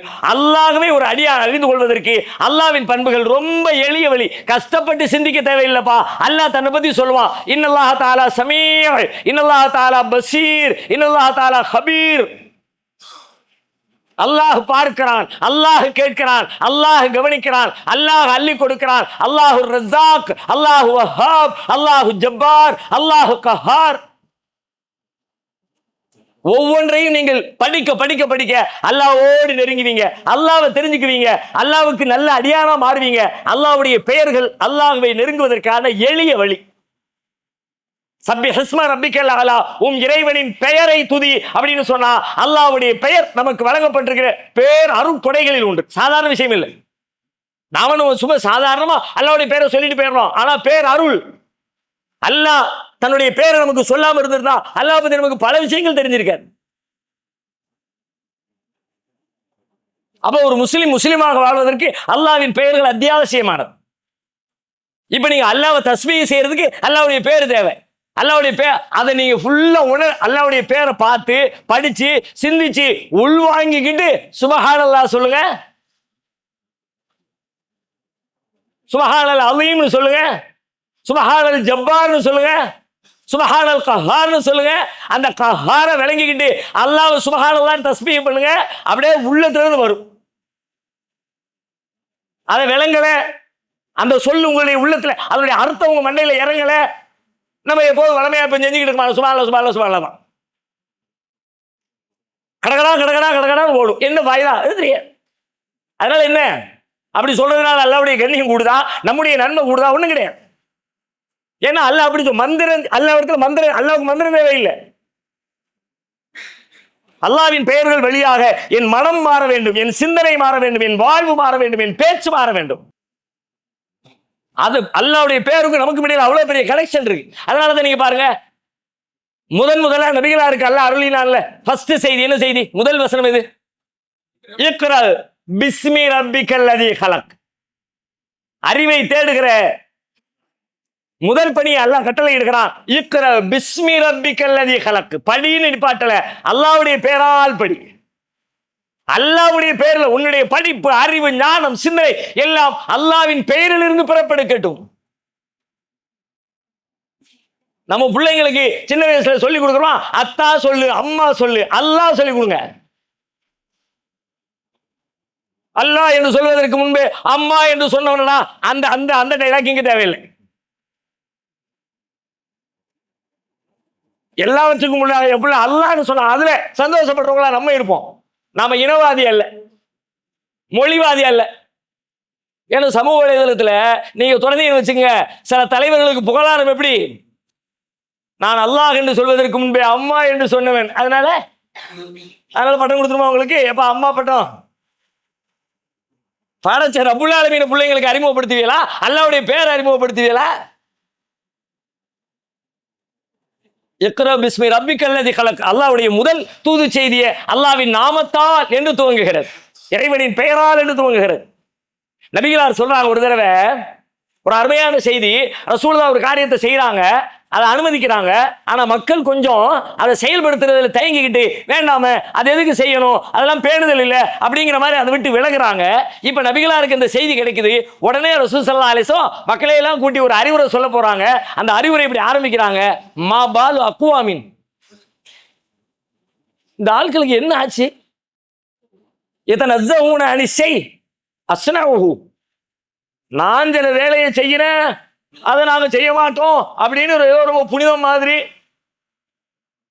அவங்களாம் ரொம்ப உயர்வான ஆட்கள் மாதிரி, அதெல்லாம் நம்ம செய்யக்கூடுமா அப்படிங்கிற மாதிரி நான் ஒன்னு செய்யறேன், அவங்க செய்யாம அதை விட்டு விலகுறாங்க. ஃபவல்லாஹி, அல்லாஹ்வின் மீது ஆணையிட்டு சொல்கிறேன், இன்னீல அஅலமுஹும் பில்லாஹ் வ அஷத்துஹும் லஹு ஹஷ்யா. அவர்களிலே அல்லாஹ்வை அதிகம் அறிந்தவன் நான். அல்லாஹ் பத்தி உங்களுக்கு தெரியவில்லை, எனக்கு நல்லா தெரியும். வஅஷத்துஹும் லஹு ஹஷ்யா, அல்லாஹ்வை அவர்களை விட அதிகமாக அஞ்சக்கூடியவன் நான். ரெண்டு செய்தி சொல்றாங்க. அல்லாஹ் பத்தி எனக்கு நல்லா தெரியும், அல்லாஹ் ரொம்ப பயப்படுறேன். அப்ப அல்லாஹ் பத்தி யாருக்கு நல்லா தெரியுமோ அவர் அல்லாஹ் ரொம்ப பயப்படுவார். இப்போ உங்க வாழ்க்கை மாறணும்னு நீங்க விரும்புனீங்கன்னா, ஒவ்வொருத்தருக்கும் ஒவ்வொரு வகையான கேள்விகள், பிழைகள், சிந்தனை உள்ள ஓடிக்கிட்டே இருக்கும். சில மாற்றங்கள் தேவை, ஆனாலும் முடியல. அல்லாஹ்வை பத்தி தொழுகணும்னு நினைக்கிறேன், தொழ முடிய மாட்டேங்குது. இன்னென்ன மாதிரி எல்லாம் வாழணும்னு நினைக்கிறேன், வாழ முடிய மாட்டேங்குது. சில பேர் அப்படி எல்லாம் இருக்கிறாங்க, அவங்களெல்லாம் பார்க்கும்போது பொறாமையா இருக்குது. ஆனா நமக்கு செத்து போன மாதிரி இருக்கு, உணர்ச்சியே வர மாட்டேங்குது, அழுகையே வர மாட்டேங்குது, ஈடுபாடே வர மாட்டேங்குது. சில பேர் தொழுகையில தக்பீர் கட்டி நின்றுக்கிட்டு தேம்பி அழுகுறாங்க, கண்கள் அப்படியே கண்ணீர் வடியுது. நாமளும் அல்லாஹ் முன்னாடி அழலான்னு பார்த்தா வருவானாங்க, நமக்கு வராது போல இருக்கு அப்படின்னு நினைக்கிறவங்கள. இப்படி எல்லாம் நினைக்கிற நீங்க உங்களுடைய கல்பு மாறணும் அப்படின்னா, நீங்கள் படிக்க வேண்டிய முதல் செய்தி படைத்த இறைவனின் பெயர்கள், அந்த பெயர்களுக்கு உள்ளே இருக்கிற பண்புகள், அந்த பண்புகள் கற்றுத்தருகிற பாடங்கள். அதை நீங்க ஃபர்ஸ்ட் படிக்கணும். அதை தான் மார்க்கம் ஃபர்ஸ்ட் உங்களுக்கு கட்டளை இடுகிறேன். அதைத்தான் இங்கேயும் சொல்லலாம். தஸ்பீஹ் செய்யறது எப்படி? தஸ்பீஹ் செய்யணும்னா இஸ்முல செய்யி, அல்லாஹ்வுடைய பேர்ல. அப்படின்னா முதல்ல பேரை படிச்சுக்க. பேரை படிச்சனா தானா தஸ்பீஹ் என்கிற உணர்வு உள்ள இருந்து வெளியே வரும், உள்ள இருந்து வரும், வெறும் வாயில வராது. அல்லாஹ்வுடைய பேரை படிக்கிறதுடைய அவசியத்தை பத்தி சொல்றாருன்னா, குர்ஆன்ல நான் ஒரு பட்டியல் போடுற மாதிரி ஒரு லிஸ்ட், நீங்க எல்லாத்தையும் எடுக்க நினைக்க வேண்டாம். அதை எடுக்க நினைச்சீங்கன்னா நமக்கு டைம் 1 மணி நேரம் அதுல ஓடி போயிடும். நம்பர் மட்டும் சொல்றேன், நோட் பண்ணிக்கங்க. அல்லாஹ்வுடைய பேரை நாம படிக்கிறது சம்பந்தமா அல்லாஹ் எத்தனை லிஸ்ட் போடுறான், சாம்பிளுக்கு தான் ஆகும். நான் ஒரு சாம்பிள் உதாரணம் சொல்றேன், இன்னும் இருக்குது. 2வது அத்தியாயம் 209வது வசனம். அல்லாஹ் சொல்லுகிறான், ஃபஅலமு அன்னல்லாஹ அஸீஸுன் ஹகீம். எடுத்து வாசிக்க நினைக்காதீங்க, கேட்டுக்குங்க. அது பார்க்கிறாருன்னா பார்த்துக்குங்க. ஃபஅலமு, அறிந்து கொள்ளுங்கள், அன்னல்லாஹ அஸீஸுன் ஹகீம், அல்லாஹ் அஸீஸாகவும் ஹகீமாகவும் இருக்கிறான், யாவற்றையும் மிகைத்தவனாகவும் ஞானம் உள்ளவனாகவும் இருக்கிறான் என்பதை ஃபஅலமு, நீங்கள் அறிந்து கொள்ளுங்கள். அல்லாஹ்வுடைய பேர் அஸீஸ்ங்கிறது அல்லாஹ்வுடைய பேர், ஹகீம் என்பது அல்லாஹ்வுடைய பேர். இப்ப அல்லாஹ் எப்படி நமக்கு பாடம் நடத்துறான்? ஃபஅலமு, அறிந்து கொள்ளுங்கள், அன்னல்லாஹ அஸீஸுன் ஹகீம், அல்லாஹ் அஸீஸாக ஹகீமாக இருக்கிறான். அதை தெரிஞ்சுக்கப்பா. தொழுகிறது எப்படின்னு தெரிஞ்சுக்க, நோன்பு வைக்கிறது எப்படின்னு தெரிஞ்சுக்க, ஜகாத்து கொடுக்கறது எப்படின்னு தெரிஞ்சுக்க, அப்படி எல்லாம் நம்ம சொல்ற மாதிரி அல்லாஹ் நமக்கு சொல்றான். அல்லாஹ் எப்படி அஜீஸா இருக்கான் அதை தெரிஞ்சுக்க, அல்லாஹ் எப்படி ஹக்கீமா இருக்கிறான் அதை தெரிஞ்சுக்க. 5:34 அல்லாஹ் சொல்றான், ஃபஅலமு அன்னல்லாஹ கஃபூருர் ரஹீம். அறிந்து கொள்ளுங்கள், அல்லாஹ் கஃபூராகவும் மன்னிக்கிறவனாகவும் ரஹீமாகவும் இரக்கமுடையவனாகவும் இருக்கிறான். அதை நீங்கள் அறிந்து கொள்ளுங்கள். கஃபூர் அல்லாஹ்வுடைய பேரு, ரஹீம் அல்லாஹ்வுடைய பேரு. அல்லாஹ்வுடைய பேரை சொல்லி அல்லாஹ் கஃபூராக இருக்கிறான், ரஹீமா இருக்கான் தெரிஞ்சுக்க. 8:40 அல்லாஹ் சொல்றான், ஃபஅலமு அன்னல்லாஹ மௌலாக்கும். அல்லாஹ் உங்களின் எஜமானனாக இருக்கிறான், அறிந்து கொள்ளுங்கள். 2:196 சொல்றான், ஃபஅலமு அன்னல்லாஹ ஷதீதுல் இகாப். அல்லாஹ் கடுமையாக தண்டிக்கிறவனாக இருக்கிறான், அறிந்து கொள்ளுங்கள். 2:231 சொல்றான், வஅலமு அன்னல்லாஹ பிகுல்லி ஷைஇன் அலீம். அல்லாஹ் யாவற்றையும் அறிந்தவனாக இருக்கிறான், அறிந்து கொள்ளுங்கள். 2:233 சொல்றான், வஅலமு அன்னல்லாஹ பிமா தஅமலூன பஸீர். அல்லாஹ் நீங்கள் செய்பவற்றை பார்த்து கொண்டிருக்கிறான், அறிந்து கொள்ளுங்கள். 2:244 சொல்றான், வஅலமு அன்னல்லாஹ ஸமீஉன் அலீம். அல்லாஹ் செவியேற்பவனாகவும் அறிந்தவனாகவும் இருக்கிறான் என்பதை அறிந்து கொள்ளுங்கள். 47:19 மொத்தமா சேர்த்து ஒரு லிஸ்ட் போடுறான், ஃபஅலம் அன்னஹு லா இலாஹ இல்லல்லாஹ். லா இலாஹ இல்லல்லாஹ் என்பதை அறிந்து கொள். அல்லாஹ் வணக்கத்துக்குரியவன், அல்லாஹ்வை தவிர வேறு யாரும் இல்லை என்பதை அறிந்து கொள். இப்ப நான் போட்ட லிஸ்ட் எல்லாமே அல்லாஹ் வெறுமனே மெசேஜா சொன்னாலே நம்ம எடுத்துக்குவோம். எப்படி சொல்றா தெரியுமா? ஃபஅலமு ஃபஅலமு வஅலமு ஃபஅலமு. தெரிஞ்சுக்கங்க தெரிஞ்சுக்கங்க தெரிஞ்சுக்கங்க தெரிஞ்சுக்கங்க. எதை தெரிஞ்சுக்கங்க? என்ன லிஸ்ட் இதெல்லாம்? அல்லாஹ்வுடைய பேர் லிஸ்ட். அல்லாஹ்வுடைய பேரை தெரிஞ்சுக்க, அல்லாஹ்வுடைய பேரை தெரிஞ்சுக்க, அது முக்கியம். அல்லாஹ்வுடைய பேர் அப்படின்னா மேலும் பாடம் நடத்துறா நமக்கு. அல்லாஹ்வுடைய பேர் அப்படின்னா நம்ம எல்லாருக்கும் சொன்ன உடனே நினைவுக்கு வருகிற வார்த்தை என்ன? அல்லாஹ்வுடைய பேர் ஒண்ணு அஸ்மாவுல் ஹுஸ்னா. அதானே? அல்லாஹ்வுக்கு அழகான திருநாமங்கள் இருக்கின்றன. அஸ்மாவுல் ஹுஸ்னா, அந்த ஹுஸ்னாங்கிற சொல்ல இருக்குதுல, அழகிய திருநாமங்கள் நம்ம அது மொழிபெயர்க்கிறோம், அப்படிதானே? அழகிய திருநாமங்கள்னு. ஆக்சுவலி அது அழகிய அப்படின்னு அந்த ஹுஸ்னாங்கிறத அழகியன்னு சொல்லி முடிச்சிட முடியாது. ஹசனானாலும் அழகுதான். ஹுஸ்னான பேரழகு, சாதாரண அழகு இல்ல, சூப்பர்லேட்டிவ் டிகிரி,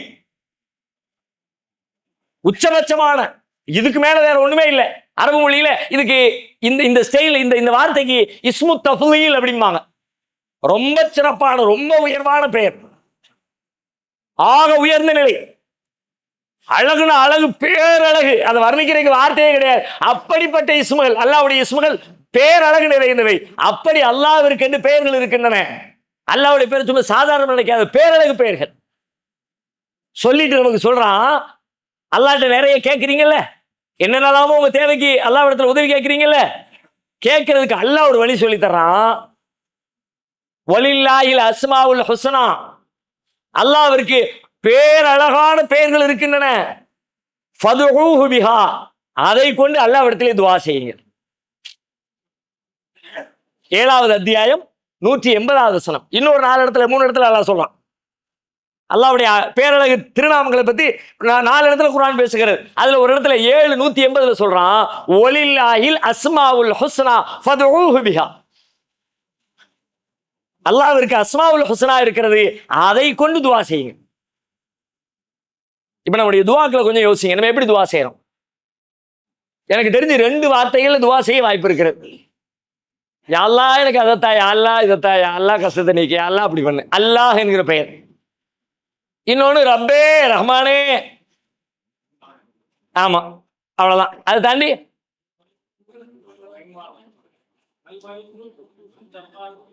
அப்படிலாம் இருக்குது. நம்ம துஆவில் இருக்கான்றதான் கேள்வி. அல்லாஹ்வுடைய பேர்ல இருக்குது. மலிக் இருக்குது, குத்தூஸ் இருக்குது, சலாம் இருக்குது, தவ்வாப் இருக்குது, ஆலா இருக்குது, அலி இருக்குது. எத்தனை இருக்குது? எத்தனை இருக்கு அப்படின்னு நம்ம சொல்லிக்கிட்டே இருக்கிறோம். அதையும் தாண்டி இருக்கு. இந்த 99 இருக்குல்ல, 99 சொல்லிட்டு இருக்கும்ல, அது வேற செய்தியை சொல்லுது. அல்லாஹ்வுடைய பேர்ல ஒரு 99 பேரை மனப்பாடம் பண்ணி அதை புரிஞ்சு உன் வாழ்க்கையில கடைபிடிச்சுன்னு வச்சுக்க, அவ்வளவுதான், நீ சொர்க்கம் போயிடுவாய். அல்லாஹ்வுடைய பேர்ல ஒரு 99 பேரையாவது மனப்பாடம் பண்ணி புரிஞ்சுக்கிட்டு வாழ்க்கையில கடைபிடிச்சா சொர்க்கம் போயிடுவேன்னு சொன்ன செய்தி தான் அது. அதை அல்லாஹ்வுடைய பேரே 99 தான் ஆகிட்டோம். அல்லாஹ்வுடைய பேரே 99 இல்லை, அதையும் தாண்டி இருக்கு. 100க்கு மேல இருக்கு அல்லாஹ்வுடைய பேர். 110, 115, 114 அப்படிலாம் போய்கிட்டு இருக்கு. இன்னைக்கு குர்ஆன்ல எடுத்து பார்த்தா 99 இல்லை, அதை விட கம்மியா இருக்கு. குர்ஆன்ல அல்லாஹ்வுடைய பேர் எத்தனை இருக்குன்னு பார்த்தா கம்மியா இருக்கு. குர்ஆன்லயும் ஹதீஸ்லயும் சேர்த்து பார்த்தா 110க்கு 15க்கு மேல இருக்கு. அதனால 99ன்னு அப்படி ஃபீலிங் இல்லை, அதை தாண்டியும் அல்லாஹ்வுடைய பெயர்கள் நிறையவே இருக்கிறது. நம்முடைய துஆக்களில் எவ்வளவு இருக்கிறது, நாம் துஆ செய்கிற பொழுது எப்படி துஆ செய்ய வேண்டும் அல்லாஹ் சொல்கிறான். நாம எதை கேட்கிறோமோ அதுக்கு பொருத்தமான அல்லாஹ்வுடைய பேரை பயன்படுத்தி அல்லாஹ்விடத்தில் துஆ செய்யணும். இது அல்லாஹ் கற்று தர்ற முறை. குலிது அல்லாஹ் அபிதுர் ரஹ்மான் சூரா பனு இஸ்ராயீலுடைய கடைசியில பேசுறான். குலிது அல்லாஹ், அல்லாஹ் என்று சொல்லுங்க, அல்லாஹ் என்று அழையுங்கள், அபிதுர் ரஹ்மான் அல்லது ரஹ்மான் என்று அழையுங்கள், ஐயம்மா ததுஹு ஃபலஹுல் அஸ்மாஉல் ஹுஸ்னா, எப்படி அழைத்தாலும் அவனுக்கென்று அழகிய திருநாமங்கள் இருக்கிறது, அந்த திருநாமங்களை கொண்டு அழையுங்கள். உங்களுக்கு ஒரு வாழ்க்கையில ஒரு தேவை, அந்த தேவையை தரக்கூடிய ஒரு பண்பு அல்லாஹ்ட்ட இருக்கும்ல, அந்த பண்பை சொல்லி அந்த தேவைக்கு யா அல்லாஹ் என்ன மன்னிச்சிரு, யா அல்லாஹ் என்ன மன்னிச்சு, மன்னிப்பை கேட்கிறீர்கள். இப்ப அல்லாஹ் எப்படி சொல்லணும்? கஃபூருர் ரஹீம், அந்த கஃபார், யா அல்லாஹ் என்னை மன்னிக்கிறவனாக இருக்கிறாய். ரமலான்ல கூட ஒரு துஆ ஓதுவோம்ல, அல்லாஹும்ம இன்னக அஃபூன் துஹிப்புல் அஃப்வ ஃபஅஃபு அன்னி, என்ன மன்னிச்சிருன்னு கேட்கறதுக்கு முன்னாடி இன்னக அஃபூன், மன்னிக்கிறவனாக இருக்கிறாய், துஹிப்புல் அஃப்வ, மன்னிப்பை விரும்புகிறவனாக இருக்கிறாய், ஃபஅஃபு அன்னி, என்னை மன்னித்து விடு. பிரார்த்தனைகள் எப்படி இருக்கணும்? எதை எதை கேட்கிறோமோ அது அதுக்கு அல்லாஹ்வுடைய பண்புகளை தெரிஞ்சு தெரிஞ்சு ஜாயின் பண்ணி நீங்க கேட்க கேட்க அல்லாஹ்வை பற்றியான உணர்வு உங்களுடைய புரிந்து கேட்க கேட்க அது ரொம்ப முக்கியமான. புரிந்து கேட்க கேட்க அல்லாஹ்வை பற்றியான புரிதல் உங்களுடைய உள்ளத்துல ஆழப்பட்டுக்கிட்டே இருக்கும். டெய்லி கேளுங்க, ஒவ்வொரு வக்திலையும் கேளுங்க. இப்ப என்ன கேட்கிறோம், அப்ப என்ன கேட்கிறோம், இதுக்கு என்ன பேரு, அதுக்கு என்ன பேரு, யோசிச்சு ஆரம்பத்துல கேளுங்க. ஒரு கட்டத்தில் அதுவே உங்கள் சிந்தனையாக, அதுவே உங்கள் வாழ்வாக, அதுவே உங்கள் எண்ணமாக, எல்லாமுமாக மாறி. குர்ஆன்ல எடுத்து பாருங்க, நபிமார்களுடைய துஆவை குர்ஆன் சொல்கிறது. சுலைமான் நபி அல்லாஹ் அடுத்து துஆ செய்றான். ரப்பி ஃபிர்லி வஹப்லி முல்கன் லா யம்பகி லி அஹதின் மின் பஅதி இன்னக அன்தல் வஹாப். 38வது அத்தியாயம் 35வது வசனம். சுலைமான் நபி ஒரு துஆ செய்றாங்க. யா அல்லாஹ் என்னை மன்னிச்சிரு, எனக்கு ஒரு ஆட்சி அதிகாரத்தை கொடு. அது எப்படி இருக்குன்னு கேட்டா, எனக்கு பின்னாடி யாருக்குமே கொடுக்காத அளவுக்கு ரொம்ப பிரம்மாண்டமான ஒரு அதிகாரத்தை எனக்கு நீ கொடு. கேட்டுட்டு அல்லாஹ்வுடைய பண்பை கொண்டு முடிக்கிறாங்க. இன்னக அன்தல் வஹாப். முதல்ல ஆரம்பிக்கும் போதே ரப்பின்னு ஆரம்பிச்சாங்க. ரப்பி ஃபிர்லி, யா அல்லாஹ் ரப்பே என்ன மன்னிச்சிரு நாங்க அதோட விடல, ரப்பே என்ன மன்னிச்சிரு, இன்னக அன்தல் வஹாப், நீ வஹாபாக இருக்கிறாய் ரப்பே. எப்படி துஆ செய்யணும் அல்லாஹ்ட்ட? அல்லாஹ்வுடைய பண்பை பேரை சொல்லி துஆ செய்யணும். இப்ராஹிம் அலைஹிஸ்ஸலாமும் இஸ்மாயில் அலைஹிஸ்ஸலாமும் காபாவை கட்டிட்டு காபாவை அல்லாஹ்விடத்துல வக்ஃபு பண்ணி யா அல்லாஹ் இதை ஏத்துக்க அப்படின்னு அல்லாஹ்ட்ட துஆ செஞ்சாங்க. குர்ஆன் சொல்லுது. அதை 2வது அத்தியாயம் 127 அல்லாஹ் சொல்றான். வைத் யர்ஃபஉ இப்ராஹீமுல் கவாயித மினல் பைத்தி வ இஸ்மாயில். இப்ராஹிமும் இஸ்மாயிலும் சேர்ந்து அல்லாஹ்வுடைய இந்த காபத்துல்லாவை உயர்த்தி கட்டிய நேரத்தில் அவங்க துஆ செய்தாங்க. ரப்பனா தகப்பல் மின்னா இன்னக அன்த ஸமீஉல் அலீம். ரப்பனா தகப்பல் மின்னா, எங்கள் ரப்பே எங்களிடமிருந்து இதை ஏற்றுக்கொள்வாயாக. இன்னக அன்த ஸமீஉல் அலீம், நீ செவியேற்பவனாகவும் யாவற்றையும் அறிந்தவனாகவும் இருக்கிறாய் ரப்பே. நாங்க கேட்கிறோம், கேட்டா அது காது கொடுத்து கேட்கிறவன் நீ. அந்த ஆற்றல் உனக்கு இருக்கிறப்பே நாங்க சொல்றதை கேளு, நாங்க தந்திருக்கிறத வாங்கிக்க. ஜக்கரியா அலைஹிஸ்ஸலாம் துஆ செய்றாங்க. 21வது அத்தியாயம் 89வது வசனம். வஸக்கரியா இது நாதா ரப்பஹு ரப்பிலா ததர்னி ஃபர்தன் வ அன்த கைருல் வாரிசீன்.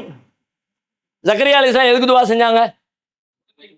குழந்தைக்காண்டி துஆ செஞ்சாங்க. Very good, super. ஜக்கரியா இதனாதா ரப்பஹு, ஜக்கரியா தன் இறைவனை அழைத்து பிரார்த்தித்தார், துஆ செய்தார். ரப்பில் ஆ ததர்னி ஃபர்தா, என் இறைவா என்னை தனியனாக விட்டு விடாதே.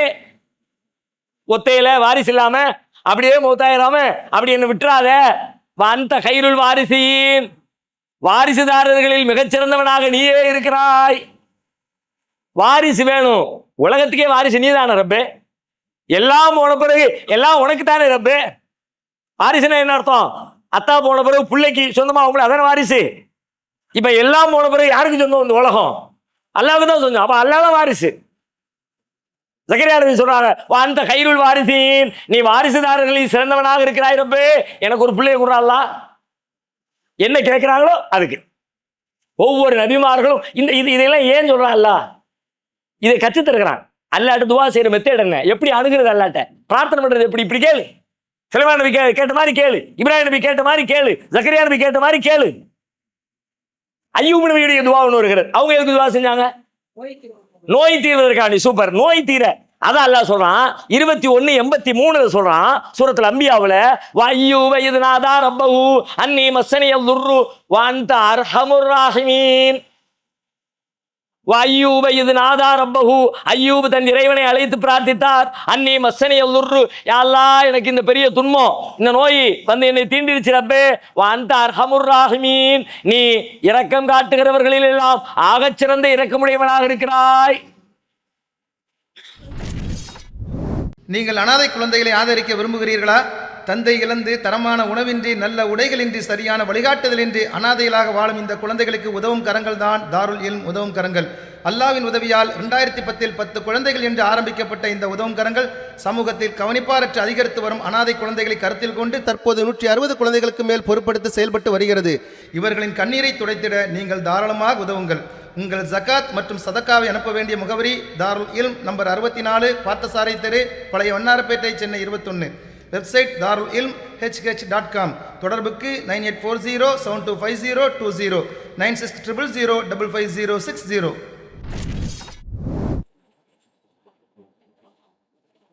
அல்லாஹ்வுடைய பெயர்கள் நம்ம வாழ்க்கையில் ரொம்ப அத்தியாவசியமானது. துதிப்பதற்கு மட்டுமல்ல பெயர்கள், தஸ்பீஹுக்கு மட்டுமல்ல பெயர்கள், வாழ்விற்கே அல்லாஹ்வின் பெயர்கள் தான் நமக்கு வழிகாட்டும். இன்னும் சொன்னா அல்லாஹ் தன்னிடத்தில் இருக்கிற ஜமாலியத்தான அழகு நிறைந்த குணங்கள் இருக்கிற பெயர்களை கொண்டிருக்கிறானே, அந்த பெயர்களின் பண்புகள் நம்மிடத்திலே வெளிப்பட வேண்டும் என்று அல்லாஹ் விரும்புகிறான். அல்லாஹ்வுடைய பேரை மட்டும் வச்சுக்கல, அந்த பேர்ல இருக்கிற மாதிரி நாம நடந்தோம்னா அல்லாஹ்வுக்கு ரொம்ப பிடிக்குங்கிற அல்லாஹ் மன்னிக்கிறவனாக இருக்கிறான். நாம மன்னிச்சா அல்லாஹ்வுக்கு ரொம்ப பிடிக்கும். அல்லாஹ் கேட்கிறான், அலா துஹிப்பூன அன் யக்ஃபிரல்லாஹு லக்கும், அல்லாஹ் உங்களை மன்னிக்கணும் அப்படின்னு நீங்க விரும்பலையா? அப்படின்னா அடுத்தவங்க செஞ்ச பாவத்தை நீங்க மன்னிங்கப்பா. நீங்க செஞ்ச பாவத்தை அல்லாஹ் மன்னிக்கணும்னு ஆசைப்படுற, அப்ப அல்லாஹ் மத்தவங்க உனக்கு செஞ்ச பாவத்தை நீ மன்னிச்சிரு. மன்னிக்கவே மாட்டேன் பிடிவாதமா இருந்தா இந்த ரமலான்ல ஒரு உறுதி எடுங்க. இந்த நிமிஷத்துல உங்க மனக்கண்ணுல சொன்ன உடனே ஏதாவது ஒன்று கிளிக் ஆகும். உங்களுக்கு துரோகம் செஞ்சவன், உங்களை ஏமாத்தினவன், நீங்க மன்னிக்க முடியாம உங்களை நினைக்கும் போதெல்லாம் கோபத்தையும் வேகத்தையும் கிளப்புறவன், இப்படிப்பட்ட துரோகத்தை பண்ணிட்டானே, இப்படி பேசிட்டானே, இப்படி ஏமாத்திட்டானே, இப்படி திருடிட்டானே அப்படின்னு உங்களுடைய நினைவுல யாராவது ஒருவர் வரக்கூடும். அப்படி யார் வந்தாலும் இப்ப அல்லாஹ்வுக்காக வேண்டி ஒரு முடிவெடுங்க. நான் அவனை மன்னிச்சிடறேன், அல்லாஹ்வுக்காக மன்னிச்சிடறேன். ஏன் தெரியுமா? என் பாவத்தை என் ரப்பு மன்னிக்கணும்னு ஆசைப்படுறேன், அதனால அவன் பாவத்தை நான் மன்னிச்சிடறேன்னு உள்ளத்துக்குள்ள இருக்கிற அந்த வேகத்தை, கசடை எல்லாத்தையும் தூக்கி கசக்கி எறிங்க. அவனுக்கு நீங்க நல்லது செய்யறதா நினைக்காதீங்க. அப்படி நினைச்சீங்கன்னா மன்னிக்க முடியாது. அவனை மன்னிக்கணுமா? அயோக்கிய பயல, திருட்டு பய, அவனை மன்னிக்கணுமா? நீங்க அவனுக்கெல்லாம் நன்மை செய்யல, உங்களுக்கு நன்மை செய்றீங்க, உங்களுக்கு செஞ்சுக்கிறீங்க.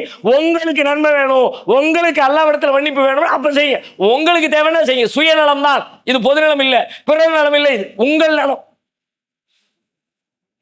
ஒன்னே ஒண்ணு, இந்த நிமிஷத்துக்கு ஒண்ணு எடுத்துங்க, பின்னாடி போய் நீங்க முடிவு எடுத்துங்க, நிறைய லிஸ்ட்டை சேர்த்துக்குங்க. இந்த நிமிஷத்துல இந்த சபையில அல்லாஹ்வுடைய இந்த வார்த்தையை கேட்டதற்கு மதிப்பளிக்கிற வகையில நபிகளார் இந்த சபீஹ் இஸ்ம ரப்பிக்கல் ஆலான்னு நமக்கு ஒரு பாடம் சொன்னாங்க. எப்படி சொன்னாங்க தெரியுமா? சபீஹ் இஸ்ம ரப்பிக்கல் ஆலா ஓதுவாங்கல்ல தொழுகையில, எப்படி ஓதுவாங்கன்னு சொன்னோம்? சபீஹ் இஸ்ம ரப்பிக்கல் ஆலா சுப்ஹான ரப்பியல் ஆலா. சபீஹ் இஸ்ம ரப்பிக்கல் ஆலா நல்லா ஆர்டர் போட்டான், உயர்வான உன் இறைவனை தஸ்பீஹ் செய்யணும் சொன்ன உடனே சுப்ஹான ரப்பியல் ஆலா தொழுதுகிட்டு இருக்கும் போதே அந்த ஆர்டருக்கு ஒபே பண்ணாங்கல்ல, உயர்வான என் இறைவனை நான் துதிக்கிறேன்னு சொன்னாங்கல்ல. இப்ப நாம அல்லாஹ்வுடைய வார்த்தையை கேட்கிறோம், உங்க பாவத்தை அல்லாஹ் மன்னிக்கணும் நீங்க விரும்பலையா? அவன் நான் விரும்புறேன் அப்படின்னா நீ மத்தவங்க பாவத்தை மன்னிக்கிறேன் முடிவிடுங்க. அல்லாஹ்வுடைய வார்த்தைக்கு உபயோக பண்ணுங்க, கட்டுப்படுங்க. ஷைத்தான் அவ்வளவு எளிதா விட மாட்டான். நீங்க அவனுக்கு நல்லது செய்யறதாவே நினைப்பான். நீங்க நிம்மதியா தூங்கலாம். போய் நீங்க நிம்மதியா தூங்கணும்னா அந்த கசரத்துக்கு வெளியே போட்டீங்கன்னா நீங்க நிம்மதியா இருப்பீங்க. இல்லாட்டி அதை நினைக்கும் போதெல்லாம் அப்படி பிபி பிரஷர் கூடும். அந்த பிரஷர்னால அவனுக்கா உங்களுக்கா பஞ்சாயத்து? உங்களுக்கு தான். எந்த வகையில பார்த்தாலும் மன்னிச்சா உங்களுக்கு தான் லாபம், அவனுக்கு இல்லவே இல்லை. இன்னொருபடி மேலாய்ப்பு கூட சொல்றான், முடிஞ்சா அவனுக்கு நன்மை செய்யுன்னு சொல்றான். அதெல்லாம் எவ்வளவு தூரம் சாத்தியம், அதை வேண்டாம், அந்த பஞ்சாயத்து பரவ பார்த்துக்குவோம். முதல்ல மன்னிக்கிற லெவலில் நிற்போம், அதுவே பெரிய விஷயம் தானே.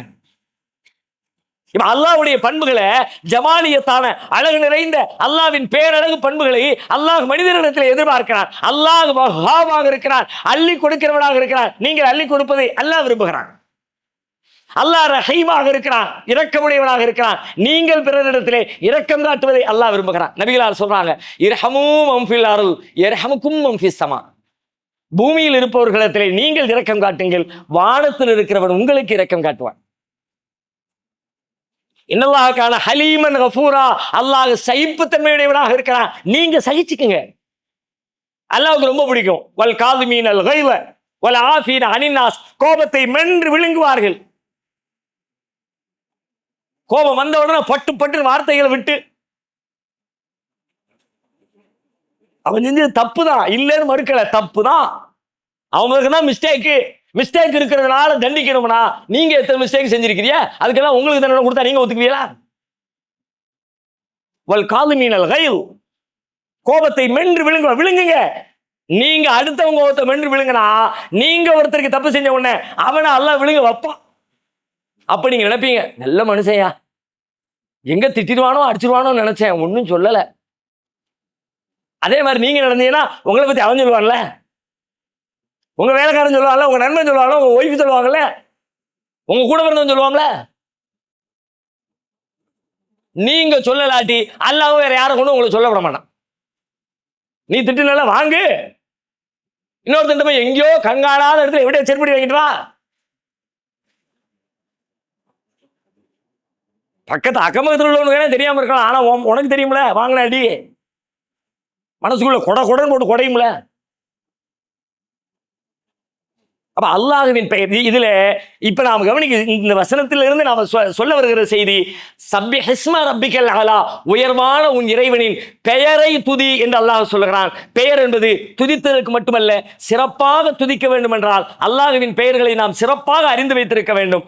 சிறப்பாக பிரார்த்திக்க வேண்டும் என்றால் அல்லாஹ்வின் பெயர்களை நாம் சிறப்பாக அறிந்து வைத்திருக்க வேண்டும். சிறப்பாக நாம் வாழ வேண்டும் என்றால் அல்லாஹ்வின் பெயர்களை சிறப்பாக நாம் அறிந்து வைத்திருக்க வேண்டும். எனவே நம்முடைய அறிவின் ஆரம்பம் என்பது அல்லாஹ்வை பற்றி அறிவுதான். அந்த அறிவை கற்றுத்தருவது அல்லாஹ்வின் பெயர்கள் தான். அந்த பெயர்களின் வெளியாகத்தான் அல்லாஹ்வின் பண்புகளை நாம் தெரிந்து கொள்கிறோம். இதுல இன்னொரு பிழையான அர்த்தத்திற்கான பதிலும் இங்கே இருக்கிறது. பிழையான அர்த்தம் அப்படின்னு சொல்றதா இருந்தா, சூஃபியாக்கள் என்று தரீகாக்கள் அப்படிலாம் சொல்றாங்கல்ல, அந்த மாதிரியான கொள்கை பிரிவை சார்ந்த மக்கள் அவங்க ஒரு வசனத்தை வைத்து அல்லாஹ் எங்க இருக்கிறான், எப்படி இருக்கிறான், அல்லாஹ் நம்மளோட எப்படி எந்த அளவுக்கு ரெண்டரை கலந்திருக்கிறான் என்பதை பற்றி சொல்லும்போது குர்ஆன்ல இருந்து ஒரு வசனத்தை மேற்கோள் காட்டி அதுதான் அவர்களுடைய நம்பிக்கையின் ஆதாரம். தரீகத்துகளுடைய நம்பிக்கையின் முக்கியமான ஆதாரம் என்னன்னு கேட்டா, குர்ஆன்ல ஒரு வசனம் வருது, 58வது அத்தியாயம் 7வது வசனம். நிச்சயமாக அல்லாஹ் வானங்களில் உள்ளவற்றையும் பூமியில் உள்ளவற்றையும் அறிகிறான் என்பதை நீ பார்க்கவில்லையா? ஃபர்ஸ்ட் ஒரு கேள்வி கேட்டான், எல்லாம் அல்லாஹ்வுக்கு தெரியும், உனக்கு தெரியுதா இல்லையா? சரி, அடுத்து 3 பேர்களின் ரகசியத்தில் அவன் அவர்களில் 4வதாக இல்லாமல் இல்லை. 3 பேர் சேர்ந்து பிளான் போடுறீங்க ரகசியமா. அது ரகசியம்லாம் இல்லடா, 4வது ஒருத்தன் இருக்கான் அல்லாஹ் சொல்றான். ஓகே, அடுத்து இன்னும் 5 பேர்களின் ரகசியத்தில் அவன் 6வதாக இல்லாமல் இல்ல. 5 பேர், நம்ம 5 பேர் தான்பா, யாருக்கும் வெளியே போயிடக்கூடாது மேட்ரு, அவெல்லாம் இல்லை. 6வது ஒருத்தர் ஒரு டிக்கெட் அங்க இருக்கு. ஓகே, இன்னும் அதை விட மிக குறைந்தோ அதை விட மிக அதிகமாக ஆமா, இது வந்து சாம்பிளுக்கு சொன்னது. 3க்கு 4, 5க்கு 6 அப்படின்னு. அதுக்காண்டி 3 பேர் ரகசியத்துல மட்டும்தான் அல்லா வருமா, 5 பேர் ரகசியத்துல மட்டும் அல்லா வருமா, 8 10 அப்படியெல்லாம் நாளைக்கு நீங்க சொல்லிடக்கூடாதுக்காண்டி. அதுனா அக்ஷர, அது கூடவோ குறையவோ, 2ஆ இருந்தாலும் சரி 20ஆ இருந்தாலும் சரி, எப்படி இருந்தாலும் அவன் உங்க கூட இல்லாம இல்ல.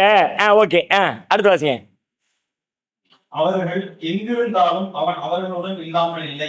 அவர்கள் எங்கிருந்தாலும் அல்லாஹ் அவர்களோடு இல்லாமல் இல்லை. அப்படின்னா எங்க இருந்தாலும் அவங்களோட அல்லாஹ் இருக்கணும்.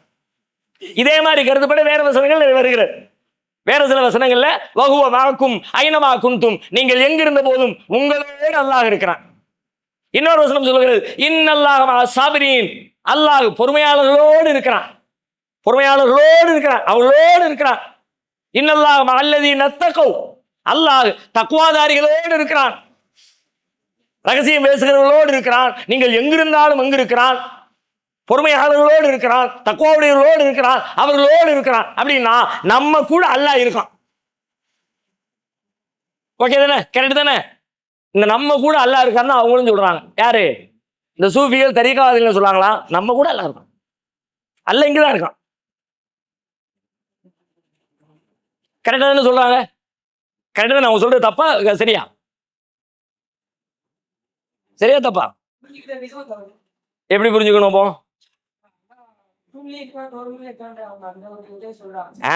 அல்லாஹ் இங்கதான் இருக்கான், அல்லாஹ்வுடைய இருப்பே இங்கங்கிறாங்க. அல்லாஹ் நம்மோடு இருக்கிறான், இங்கு இருக்கிறான். அவனுடைய இருப்பு, அவனுடைய தோற்றத்தால், அவனுடைய உடலால், அவனுடைய இருப்பால், அவன் இருப்பிடமாகவே இதை கொண்டிருக்கிறான். நம்ம கூட தான் இருக்கிறான் என்கிற வசனத்தை. ஆனா உண்மையில மேலோட்டமா பார்த்தாலே ஓரளவு புரிஞ்சுக்க முடியும் நமக்கு. நம்ம கூட இருக்கிறான்னா அல்லாஹ்வுடைய உதவி நம்ம கூட இருக்குது, அல்லாஹ்வுடைய பார்வை நம்ம கூட இருக்குது, அல்லாஹ்வுடைய அதிகாரம் நம்ம கூட இருக்குது, அல்லாஹ்வுடைய ஆற்றல் நமக்கு இருக்குது.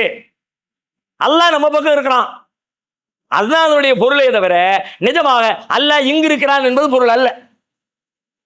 ஆனா அவங்க அப்படி ஒரு பிழையான கருத்துல இருக்கிறாங்க. அதுக்கு இன்னும் நிறைய வாதங்கள் நிறைய சொல்லுவாங்க. அது ஒரு நீண்ட வாத பிரதிவாதம் வைங்களேன், அதுக்குள்ள போக வேண்டாம். ஷார்ட்டா இந்த கேள்விக்கான, இந்த செய்திக்கான பதிலை நாம பார்க்கிற இந்த வசனம் தந்து விடுகிற சப்பி இஸ்ம ரப்பிக்கல் அலா, சப்பி இஸ்ம ரப்பிக்கல் அலா, உயர்வான உன் இறைவனின் பெயரை துதிப்பீராக.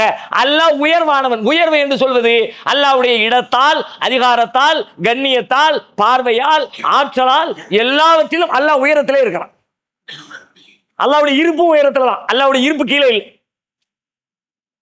அல்லாஹ்வுடைய இருப்பு அல்லாஹ் இருக்கிற இடம் இருக்குல்ல, அது நம்ம கூட இல்லை, நமக்கு ஈக்குவலா இல்லை, நம்ம பக்கத்துல இல்லை, நம்ம தெருவுல இல்லை, நம்ம பள்ளியாசல இல்லை, நம்ம வீட்டுல இல்லை. அல்லாஹ் இருக்கிற இடம் வசனத்துல. இப்படிதான் நம்ம இது அகீதா, கொள்கை சார்ந்த விஷயம், மிக முக்கியமான நம்பிக்கை சார்ந்தது. நம்ம முதல்ல கேட்ட உடனே தலையை அப்படியே பூமி மாடு மாதிரி ஆட்டணுமா? கரெக்டா தானே சொல்லாங்க, கரெக்டா தானே சொல்லாங்க. கரெக்ட் மாதிரி, ஆமா அப்படின்னும்ல, அப்படி ஆட்ட முடியாது. சில நேரத்தில் மேலோட்டமா பார்த்தா அப்படி தெரியும். அது உள்ளுக்குள்ள ஆகப்பெரிய சிக்கலுக்குள்ள வஹதத்துல் வஜூத், எங்கும் இறைவன் இருக்கிறான், எதிலும் இறைவன் இருக்கிறான். அது ஏதோ நீங்க இந்துக்கள் சொல்றாங்கன்னு மட்டும் நினைக்க கூடாது. நம்ம சமூகத்தில் இப்படி சொல்லக்கூடிய மக்கள் இருக்கிறாங்க. அதற்கு அவர்கள் காட்டுகிற ஆதாரம் எல்லாம் இதுதான். அதை அடிக்கிற வசனம் எதுன்னு கேட்டா சப்பி ஹிஸ்ம ரப்பிக்கல் அலா, உயர்வான உன் ரப்பின் பெயரை துதி. அல்லாஹ் உயர்வு, அல்லாஹ்வுடைய இருப்பு உயர்வானது, இருப்பும் உயர்வானது. இருப்பு மட்டும் உயர்வானது இல்ல, இருப்பும் உயர்வானது. அவனுடைய பேச்சு உயர்வானது, பார்வை உயர்வானது, ஆற்றல் உயர்வானது, திறமை உயர்வானது. அவன் இருக்கிற இருப்பும் உயர்வானது. எங்க இருக்கான்? உயர்ந்த இடத்துல இருக்கிறான். நம்ம ஈக்குவலா இல்லவே இல்லை. இதை புரிஞ்சுக்கிறதுக்கு இன்னும் சில குர்ஆனுடைய உதாரணங்கள், வசனங்கள் மட்டும் நீங்க தெரிஞ்சுக்கங்க. இது ஒரு சான்றுக்காக. என்ன தெரிஞ்சுக்கலாம்? 35வது அத்தியாயம் 10வது வசனம். இலைஹி யஸ்அதுல் கலிமு தய்யிபு, இலைஹி யஸ்அதுல் கலிமு தய்யிபு, அவன்பால் நல்ல வார்த்தைகள் மேலேறி செல்கின்றன. அல்லாஹ் மேல இருக்கிறான், வசனத்தில் இருக்கிறான், அதனால நல்ல வார்த்தைகள் மேலே போகுது. பக்கத்தில் இருக்கிறவனுக்கு இப்படி சைடுல கிராஸ்ல எல்லாம் போடல. இலைஹி யஸ்அதுல் கலிமு தய்யிபு, தூய வார்த்தைகள் மேலேறி செல்கின்றன அவன்பால். அப்ப அவன் மேல இருக்கிறான், இந்த வார்த்தை அவனை தேடி மேல போகுது. 16வது அத்தியாயம் 50வது வசனம் பேசுகிறது. யகாஃபூன ரப்பஹும் மின் ஃபௌகிஹிம், தமக்கு மேலே இருக்கிற தம் இறைவனை அவர்கள் அஞ்சுவார்கள். மேலதான் இருக்கிறான், நம்ம கூட இல்ல அல்லாஹ். அதே மாதிரி 67வது அத்தியாயம் 15வது வசனம், 15 16 சூரத்துல் முல்க். நம்மளை பார்த்து ஒரு கேள்வி கேட்கிறான், அமின்தும் மன்ஃபி சமாயி அன் யக்ஸிப பிக்குமுல் அர்த், வானத்திலே இருக்கிறவன் பூமிக்குள்ளே உங்களை புதைய செய்ய மாட்டான் என்று அச்சமில்லாமல் இருக்கிறீர்களா? அல்லாஹ் நாடுற ஒரு ஆட்டு ஆட்டி உள்ள இழுத்துறான் தம்பி. அதை கேட்கும்போது எப்படி கேட்கிறான், அமின்தும் மன்ஃபி சமா, வானத்திலே உள்ளவன் அன் யக்ஸிப பிக்குமுல் அர்த், உங்களை பூமிக்குள்ளே புதைய செய்ய மாட்டான் என்று இருக்கிறீர்களா? அமின்தும் மன்ஃபி சமாயி அன் யுர்சில அலைக்கும் ஹாசிபா, வானத்திலே இருக்கிறவன் உங்கள் மீது கல்மலையை அனுப்ப மாட்டான் என்று நீங்க அச்சமற்று இருக்கிறீர்களா? நமக்கெல்லாம் பிரச்சனை இல்லப்பா, நமக்கெல்லாம் சுனாமி வராதுப்பா, நமக்கெல்லாம் வெள்ளம் வராதுப்பா, நமக்கெல்லாம் புயல் வராதுப்பா, நமக்கெல்லாம் பூகம் வராதுப்பா அப்படின்னு ஏதாவது கேரண்டி இருக்கா உங்களுக்கு? அல்லாஹ் கேட்கிறான்.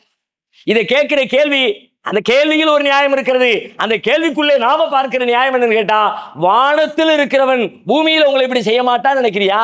அப்போ நம்மளை விட உயர்வாகத்தான் அல்லாஹ் இருக்கிறான். இந்த வசனமும் அல்லாஹ்வின் உயர்வைத்தான் சொல்லுகிறது என்கிற செய்தியை இதிலிருந்து புரிந்து கொள்கிறோம். அடுத்த வசனத்தை இன்ஷா அல்லாஹ் நாளை தினம் பார்க்கலாம். சுபஹானகல்லாஹும்ம வ பிஹம்திக அஷ்ஹது அல்லா இலாஹ இல்லா அன்த அஸ்தக்ஃபிருக.